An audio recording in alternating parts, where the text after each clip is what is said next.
How's it going, everyone? Welcome back to Armchair Analysis. Hope you guys are having a great weekend. Hope you guys had a great weekend. I mean, it couldn't have been a more historic sports weekend.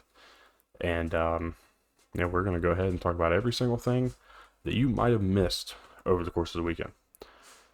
As always, if you enjoy the content here, please leave a like, subscribe, comment down below. Let me know what I can improve on. Let me know what you liked. Maybe let me know something I may miss in this video.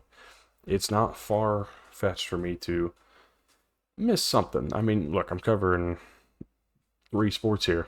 It's not always going to be perfect, and I understand that. And while that's my goal, it's not always going to happen. And you got to be humble enough and truthfully have the common sense to know that it's just not going to happen that way. But I try, and I think that's what should be considered important. But nonetheless, it's not about that right now. What it's about is the weekend that we just saw in the sports world. It was absolutely unreal, historic in the hockey world. We're going to talk about that in a little bit. Just so many great things that we got to see. So, with that said, let's go ahead and start with the NBA playoffs. I don't have a lot to say about the things that happened, other than it went the way I expected it to. The Nuggets took down the Clippers in Game 7. Moving on, they'll face Oklahoma City in Game 1 tomorrow, or today, actually, as you're seeing this. The Minnesota Timberwolves are going to face the Golden State Warriors, who just took down the Houston Rockets in Game 7 earlier this evening, last night, if you're watching this as it goes out. The one thing I haven't checked yet, but I will because for some reason I missed it, is Game 1 of the Eastern Conference semifinals, where the Pacers took Game 1 over the Cavaliers 121 to 112. That's impressive. I'm going to have to go find some highlights of that. I see Tyrese Halliburton and Donovan Mitchell had a heck of a game in a battle against each other. So that is going to be interesting. I was excited for this series, and that was a game that I certainly had a lot of excitement for. So the Pacers have a 1-0 series lead again. Oklahoma City, Denver, and Boston and New York starts tomorrow. And then Minnesota, Golden State, I'm not certain of Game 1, but it will be later this week as well. Moving on to the NHL side of things, we had 2 Game 7s, back-to-back nights. Dallas and Colorado, Game 7, couldn't be a bigger stage. Colorado takes a 2-0 lead late in the second period, and you start to wonder, like, will Dallas fight back? And in fact, they did, led by Mikko Rantanen, who had a hat trick on the night. On top of that, also scored an assist on the Wyatt Johnston goal. Dallas goes on to win this game 4-2 in regulation, moves on to the Eastern Conference semifinals, or the second round. I mean, what a historic night. First off, Rantanen gets revenge against the Colorado Avalanche, and in a way that is just so poetic and almost perfect, really, to talk about. You know, he was traded earlier this season to Carolina in return for Natchez, sorry, with which he was then traded later on from Carolina out to Dallas. And there was a lot of talks about the contract negotiations that just weren't working out. Well, I think at the end of the day, it's working out for both sides, because Carolina's having a pretty good run here in the postseason. And Dallas, while eking out a 7-game series against Colorado, move on to face a team who's just as tired and just as worn out. But the biggest thing was, it was a Game 7 comeback, third period, down by 2 goals. And to come back and win that game was just a testament to the heart of the Stars, which we've seen throughout this series. I mean, there was a point in the series after Game 3, I believe, where they had only led a minute and 50 second, or sorry, not even a minute 50, a minute and 5 seconds of the series out of 180 minutes. But yet they were up 2-1 in the series. And then to come on through and win the series, take it at home in Dallas. It's just it's a storybook game, honestly, and in a lot of ways. We move on to last night, Sunday night. Winnipeg and St. Louis take on Game 7. And St. Louis, the Blues have been incredible, and they've been ferocious. They've been taking care of the puck. It's really been tough for Winnipeg to get out of their offensive zone. Well, it all turned around in the third period of this game as well. Score going into the third is 3-1 St. Louis. 2 minutes to go, the score is 3-1 St. Louis. With 1 minute and 55 seconds left in the game, the score is now 3-2.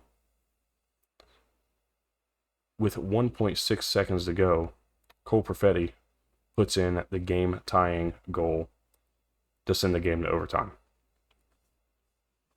This game goes 2 overtimes, and then goes some change into the second overtime, about 12 minutes, 13 minutes into the second overtime, where finally Pionk takes a shot from the point. It gets deflected off of a St. Louis Blues D-man stick and goes into the net past Jordan Bennington for the Winnipeg goal to take the series 4-3 and 7. And not only that, it's a little bit of history. That's the third longest Game 7 in NHL history. The longest, I believe, was Montreal and Pittsburgh, if I'm not mistaken. Hang on, I saw this earlier somewhere, and I just need to make sure I get the right information, because I'm not one to tell you the wrong information. Sorry, it was neither of those two. It was the New York Islanders taking a 3-2 win and 4 overtimes against the Washington Capitals back in '87. That was your longest. Just incredible. On top of that, it's the 5th Game 7 in NHL history to have a multi-goal third period comeback. The last 2 have been on back-to-back nights here in 2025. The 106-year history of the NHL, 2 out of 5 Game 7 comebacks, multi-goal comebacks in the third period have been at the hands of our last 2 nights. It's just amazing. It's awesome to see history get written like that. And, what's really awesome is, one, we don't get to see the curse of the President's Trophy bite in round 1 again. Winnipeg gets the President's Trophy, and they escape narrowly, but they escape. And they're going to go play Dallas in a series that I think is going to be absolutely fantastic. Of course, Connor Hellebuck was the big storyline, not really playing very well, allowing over 3 goals per game in this series. He's going to go to Dallas, and if in a series against Jake Ottinger, where may the best goalie win, but that last period plus the 2 overtime periods have to be confidence boosters for Hellebuck, who had struggled tremendously throughout the course of the series. And really, the last 4 periods of play, really from the second period on, he was really good, only allowing 1 goal.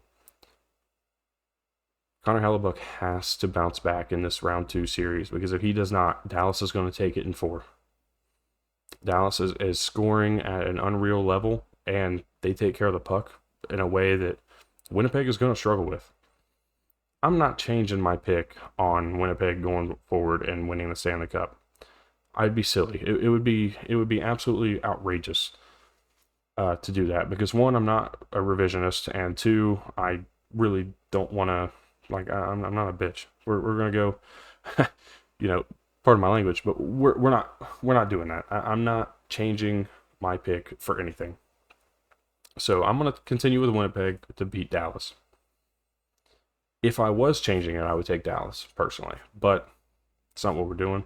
And I'm gonna rely on the Vezina Trophy winner, the MVP candidate, to go forward and carry Winnipeg through the second round. Meaning that tomorrow we start round 2. Carolina and Washington will face off. Vegas and Edmonton will face off. Toronto, Florida, and then of course Dallas and Winnipeg are going to be your other 2 matchups. It's going to be awesome. Round 2 is going to be fantastic. The college football. See, I looked at a different page, and here we are. No, the NHL playoffs are going to be fantastic. Super pumped for it, and hopefully you guys are too. Hopefully you all have been tuned in and checking out everything that's been going on, because honestly, NBA, NHL playoffs have been a blast. I'm not one to really tune into the NHL playoffs, or sorry, the NBA playoffs very much. I watch more NBA and NHL probably in this playoffs. No, I don't want to say I've watched more NHL than I have in the last couple of years, because that's not true. I've watched actually probably more hockey than I've watched anything other than college football over the last couple of years. But the NBA, like getting back into that and trying to find not a team really to pull for, but just storylines to pull for and players to pull for. It's been a lot of fun. So for kind of a novice in the NBA side of things, it's been cool to get back into it and see what's going on. And for the NHL side, I feel like I have a good enough knowledge that we can look pretty good. And as far as I'm aware, actually, I'm doing pretty good in a playoff bracket that we put together with some of our buddies. So it'll be fun. It'll be fun to see how that turns out, and again, we'll continue to update as the series and playoffs go along.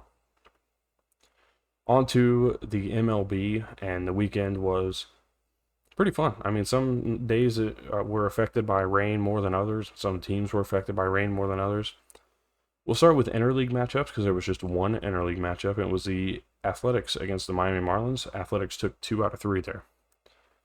In the American League, the Twins took 2 out of 3 over Boston. The Tampa Bay Rays take 2 out of 3 over the Yankees. That's a bit of a surprise, to be honest. Kansas City takes 2 out of 3 against Baltimore. The Chicago White Sox took 2 out of 3 over Houston. Impressive. Cleveland takes 2 out of 3 from the Blue Jays. Detroit goes 3-1 against Los Angeles Angels over the weekend. And the Seattle Mariners take 2 out of 3 over the Texas Rangers. And the Mariners scored 10 runs in 2 out of those 3 games. In the National League, the Phillies took 2 out of 3 over the Diamondbacks. Dodgers 2-1 over Atlanta. The Brewers 2 of 3 over Chicago. The Cubs, that is. The Nationals and Reds had a good series. Nationals take the weekend series with 2-1. The San Francisco Giants take 3 out of 4 over the Rockies. The St. Louis Cardinals stun the Mets, win the series 2-1. And the Padres, the only sweep this weekend, 3-0 against the Pittsburgh Pirates. It was a great weekend. I got to kind of hang out and enjoy a little bit of everything this weekend. I got to also take in a movie, trying to start a new TV show on the side. As kind of my, when I get a rare break from everything we got going on. But it's going to be a busy week this week. Tomorrow, I am talking about every single head coaching change from the 2024-2025 offseason in college football. And that's going to include my favorite hire, my least favorite hire, and what I consider to be the most underrated hire in the offseason. I'm going to follow that up on Wednesday, talking about everything you may have missed in the transfer portal.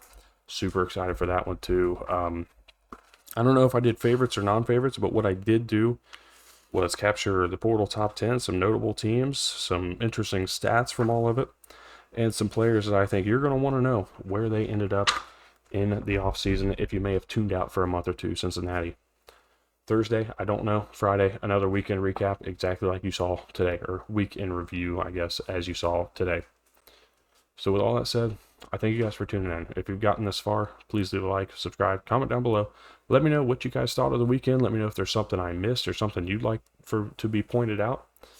Again, the comments are really meant for you guys to voice your opinions and communicate with me if you like to, or just communicate with the other viewers and let them know some thoughts or some things that may have been, again, not caught up with here in this video today. So I thank you guys for tuning in and all the support, and we'll see you in the next one.